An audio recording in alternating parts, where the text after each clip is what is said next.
So, hello guys, Alicia nyo, nagbabalik ulit para sa ating panibagong video.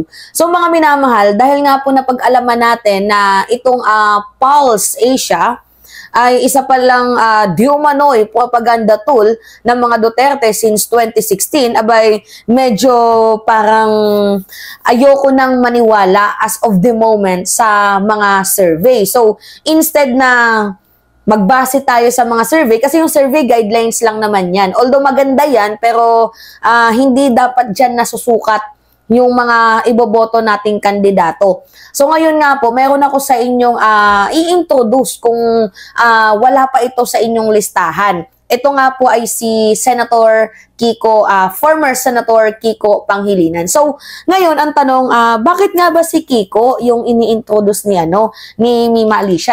'Di ba dati nating tinatawag na matching 'yan, dati nating tinatawag na Kiko matching, 'di ba? Walang nagawa, parang Alamar Rojas din yung galawan, 'di ba? Ganyan natin tawagin noon itong si Kiko. And syempre, nagsisi ako just like what happened din sa ginawa ko kay Trillanes na noon tinatawag kong Trililing.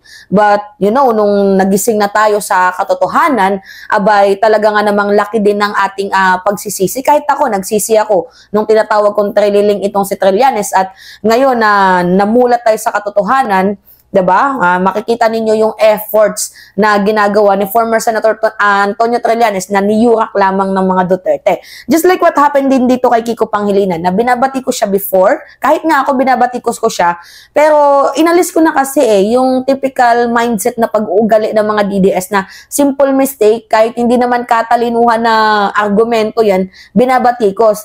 Inalis ko yung ganong klaseng mindset at tiningnan ko, ni-research ko, kung ano nga ba yung nagawa na talaga nga namang nakatulong dito sa ating bayan itong ginawa ni former Senator Kiko Pangilinan. So ngayon, ang tanong, bakit nga ba si Kiko? So naalala ninyo, mga minamahal, way back 2014 or 2015, if I am not mistaken, yung 33 pesos hanggang 36 pesos na bigas. Naalala niyo yun, mga minamahal? Dapat i-recall natin yun eh. Kasi nung panahon na yun, naging matter kay Kiko Pangilinan yung patungkol sa issue ng poverty, yung issue ng kagutuman, at ayaw niya kasi ng band-aid solution lamang. Gusto niya matanggal yung pinaka-root problem. So, dyan talaga magaling itong si former Senator Kiko Pangilinan. Yung ayaw niya ng band-aid solution na, di ba? Ayuda. Although maganda yung ayuda, pero yung kasi band-aid solution lang yun 'di ba? Na pansamantala, tapos after that wala. Gusto niya yung long-term effects. So naalala ninyo nung 2014 to 2015 na ang kilo ng bigas ay 33 to 35 pesos lamang. Bakit? Sino ba yung National Food Security Secretary noon? Walang iba, mga minamahal, kundi itong si former Senator Kiko Pangilinan. So, naalala nyo din yung tagline niya na hello pagkain, by gutom. Kasi, you know, sabi ko nga sa inyo, naiintindihan niya yung sitwasyon ng ating mga farmers at ng ating mga fishermen. Kaya nga, ipinatupad niya yung batas na Republic Act 11321. Yan, ni-research ko pa talaga yan para sa inyo, mga minamahal. Madali lang sa uluhin, no?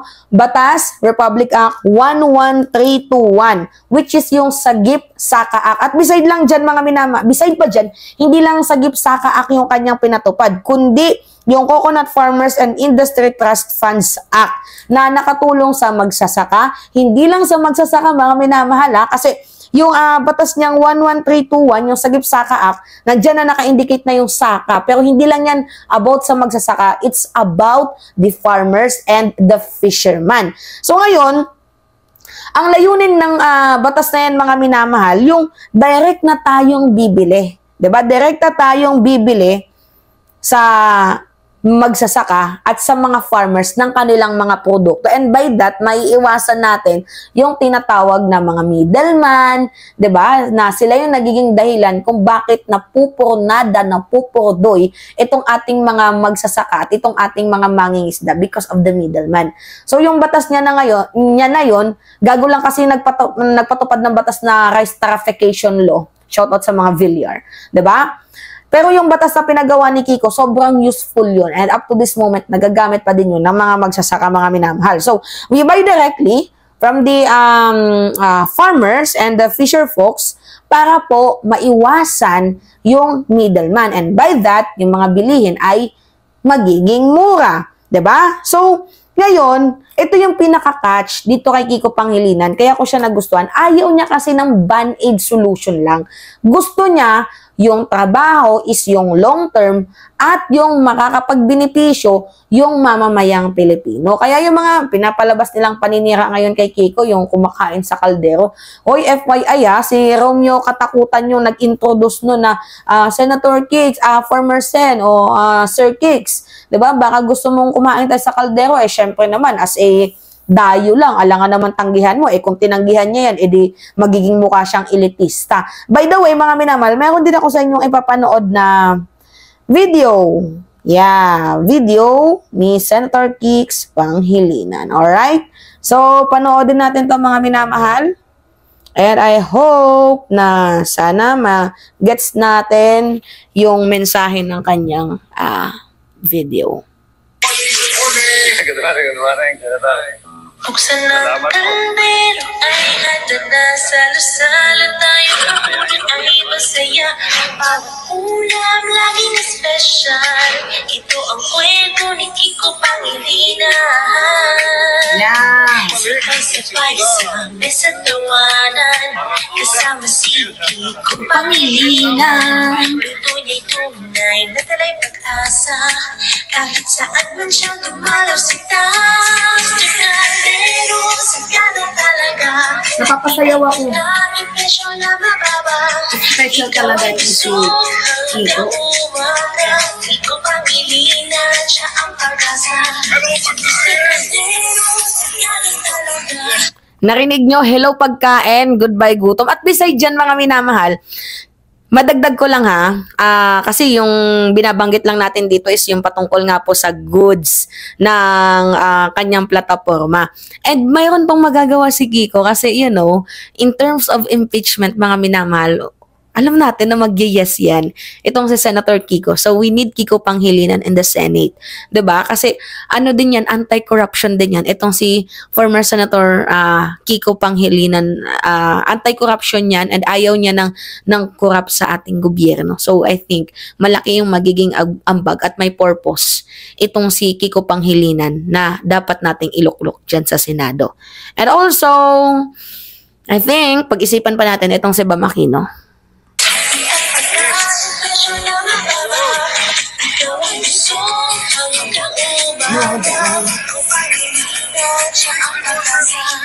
Hanggang nag-iisa sa bawang at luya, sa amoy panandahan aalin na.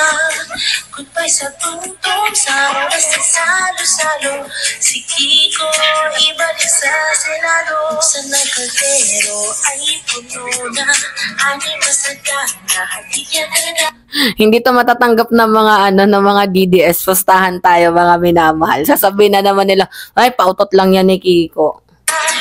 Sama-sama tayo, sayaw ng todo, pagkasanang masa si Kiko.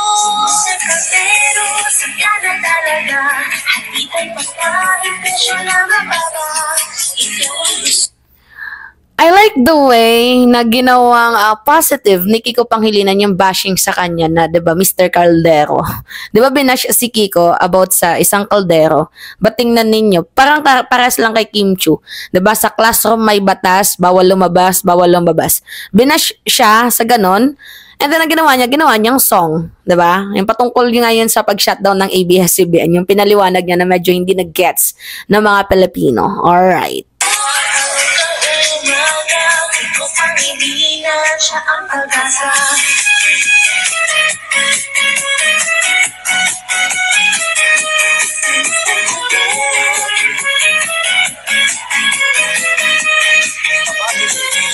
Sinis ng kaldero, sagana talaga, at ita'y pagkain, presyo na mababa.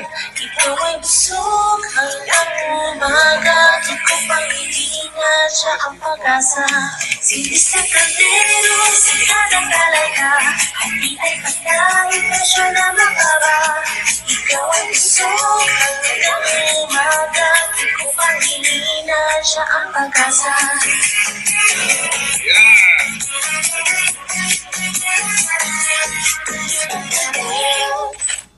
Alright. And I hope you learned, mga minamahal, sa ating mini vlogs. Alright, yun lamang po. It's me again, Alicia nyo. Nagbabalik ulit para sa ating panibagong video. Maraming salamat. Ingat, mga kababayan.